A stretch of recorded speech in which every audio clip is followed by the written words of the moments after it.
Hello mga mamshis! Today, magbe-bake tayo ng baked tahong. So, excited na ba kayo kung ano yung mga recipe na gagamitin natin?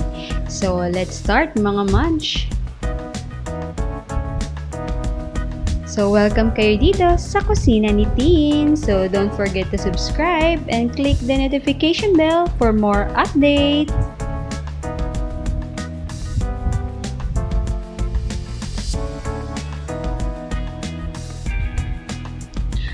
Mga sangkap na gagamitin natin: tahong,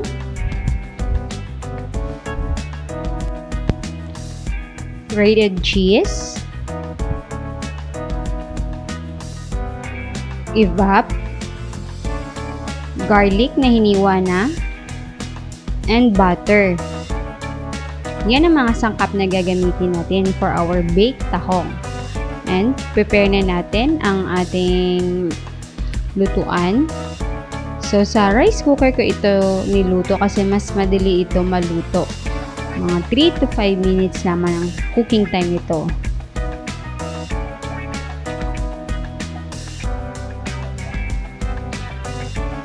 After 5 minutes, tingnan na natin kung malambot na ang ating tahong.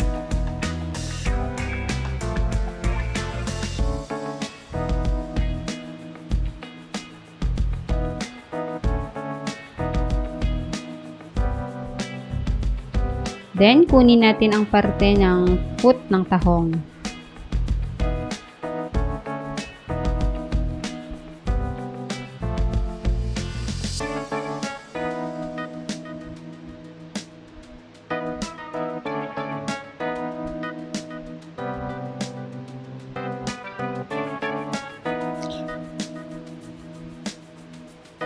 Afterwards, prepare na natin ang ating kawali at ilagay na natin ang ating butter for our creamy sauce.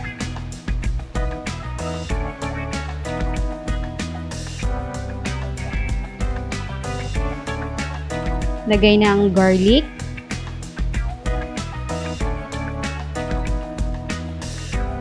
Haluin lamang natin ito hanggang brown na rin ang ating garlic. Then, ang evap.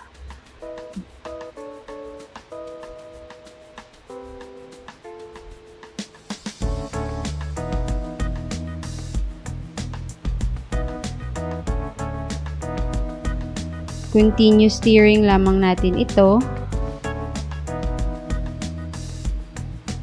And, ilagay na natin ang ating cheese.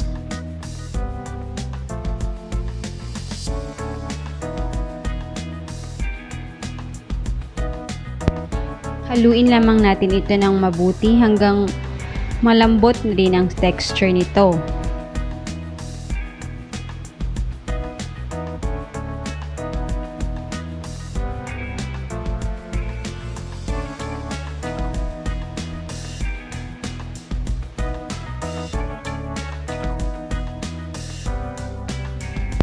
Lagay na natin ang ating paminta.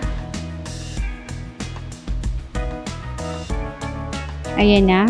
Malambot na yung texture ng ating creamy sauce. And prepare na natin ang ating tahong sa paglagay natin ito.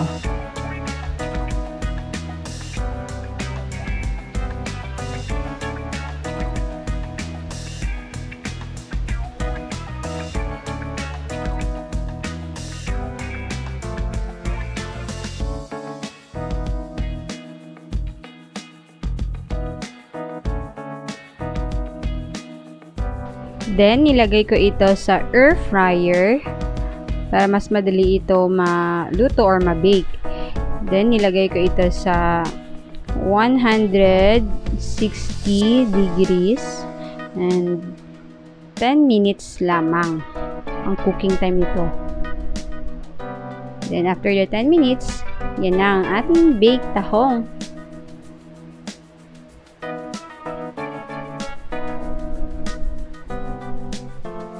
Yan, napakasarap na baked tahong.